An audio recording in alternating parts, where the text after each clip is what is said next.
Welcome friends. आजचा हा video फार महत्त्वाचा होणार आहे. तर नवीन आणि जुन्या सर्व सदस्यांचं मी हार्दिक स्वागत करतो. स्किप न करता हा व्हिडिओ पाहावा ही विनंती. अजूनही चॅनल सबस्क्राईब केला नसेल तर अवश्य हा चॅनल सबस्क्राईब करावा. अशा प्रकारचे सुंदर व्हिडिओ पाहण्यासाठी लाईक, शेअर आणि सबस्क्राईब अवश्य करा ही विनंती आहे. तर आजचा हा व्हिडिओ सो दॅट ह्या कंजंक्शनवर आधारित आहे.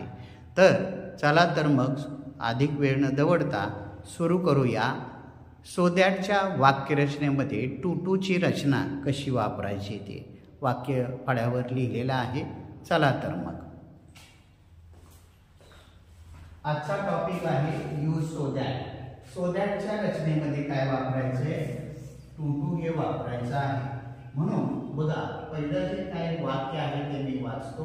He is so clever that he can get first class first.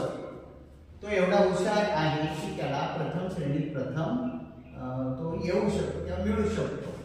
This sentence can be written as he is too clever to get first class first. हे त्याचं उत्तर आहे. आता हे उत्तर या पद्धतीने सोडवलं कसं ते पाहू. पहिल्यांदा step 1, read the sentence carefully and find out the subject, verb and object. तर प्रथमतः दिलेलं वाक्य काळजीपूर्वक वाचायचं आणि त्यातील कर्ता, क्रियापद, कर्म शोधून काढायचे. आता यामध्ये बघा, ही हा कर्ता आहे, इज हे टू बीचं सहाय्यकारी क्रियापद आहे. त्यानंतर बघा हे वाक्य कशाने जोडले? दॅट. सो क्लेवर दॅट, आणि हे काय आहे? बाकीचं कर्म म्हणून जोडलेलं आहे. तर हे वाक्य या पद्धतीने सोडवत आहे. मग सोडवण्याचं सूत्र बघा. आधी या पद्धतीने कर्ता आपण काय घेतला? कर्ता अधिक टू बीचं रूप आणि सो काढून टाकून टू वापरायचं आणि क्लेवर विशेषण आहे. त्यानंतर बाकीचा जो भाग आहे तो अनावश्यक भाग काढायचा. जसं ही कॅन काढून टाकून पुढं जो बाकीचा भाग आहे हे क्रियापदाच्या पूर्वी लागणारा टू आहे, हे गेट, उदाहरण टू गेट. तर ह्या पद्धतीनं हे वाक्य आणि बाकीचं आहे तसं कर्म वापरायचं. म्हणून वाक्य काय झालं? He is too clever to get first class first. आणि अनावश्यक शब्द आपण काय काढले? सो, दॅट आणि ही कॅन. तर ह्या पद्धतीने हे सर्व अनावश्यक शब्द काढले. पुढचं वाक्य आपण पाहूया. The sky is so high that no one can touch it. आकाश एवढं उंच आहे की त्याला कोणीही स्पर्श करू शकत नाही. This sentence can be written as the sky is too high to touch it. आणि हे करत असताना आपण काय केलं? सो आणि दॅट आणि नो वन हे शब्द आपण काय केले? काढून टाकले. आणि सूत्र काय वापरलं? Subject plus to be plus two अधिक जे काय ॲडजेक्टिव्ह, त्यानंतर मूळ क्रियापदाच्या पूर्वी लागणारा टू आणि बाकीचं कर्म. म्हणून वाक्य काय झालं? The sky is so high to touch it. कळलं? दुसरं हे वाक्य झालं. आता तिसरं वाक्य. The box is so heavy that he cannot lift it. तर हे वाक्य आहे. या पद्धतीनं या वाक्याचा उपयोग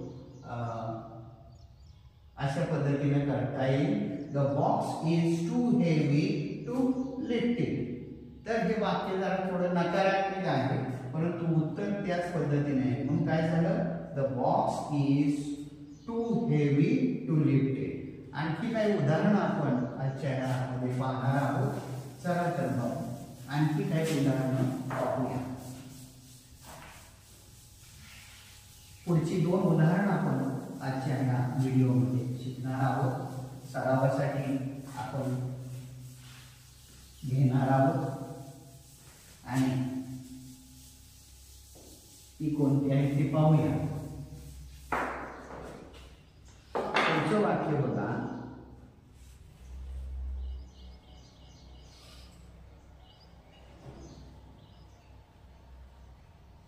I left the station so early that I can reach the destination on time.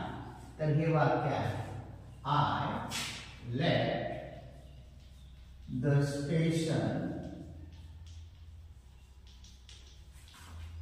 I left the station so early that I can get.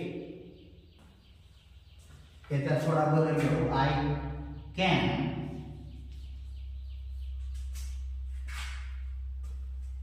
get the next bus.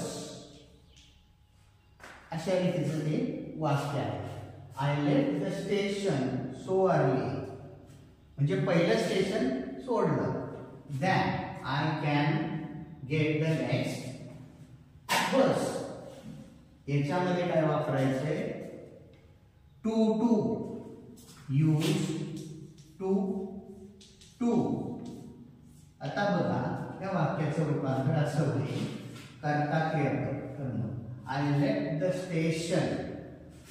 I left जसंच्या तसं घेऊया. The station सो काढून टाकलं. त्याच्याऐवजी काय वापरलं? Too early. त्यानंतर that काढून टाकलं. आय काढून टाकलं. Too early to get the next bus. हे वाक्य आहे. हे सेंटेन्स नंबर 4. पुढचं वाक्य एक पाहू.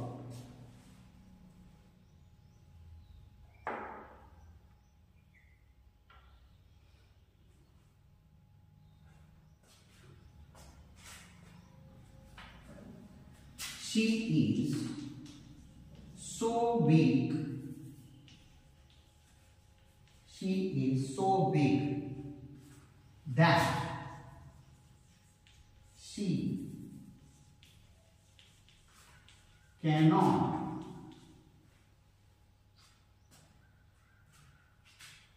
walk properly. Use to. वाक्य होकारार्थी आहे. पूर्वीची वाक्य पाहिली ती होकारार्थी होती. आता ह्या वाक्यामध्ये नकार आहे. तर आता हे वाक्य बघा असं होईल. She is. This sentence can be written as she is too so काढून टाकलं. Too big अशक्त. That काढून टाकलं. She is too weak to walk properly. आणि मग she cannot हे रिमूव्ह केलं. तर अशा रीतीचे सुंदर अध्यापनाचे व्हिडिओ पाहण्यासाठी do not forget to subscribe my channel Knowledge Hub and Entertainment.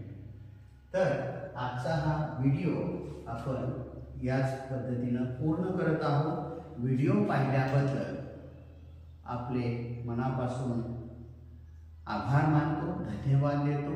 आपल्या काही शंका असतील तर अवश्य कमेंट बॉक्स सर्वांसाठी खुला आहे. तर त्यामध्ये आपण जरूर विचारावा. आणि अशा प्रकारचे वर्गातील व्हिडिओज मी माझ्या YouTube चॅनलला नियमितपणे पोस्ट करणार आहे. शाळा अजून चालू होणार आहे. तत्पूर्वी विद्यार्थ्यांचा सराव व्हावा या हेतूने मी आजचा हा व्हिडिओ शूट केलेला आहे. Thanks for watching this lovely video. धन्यवाद.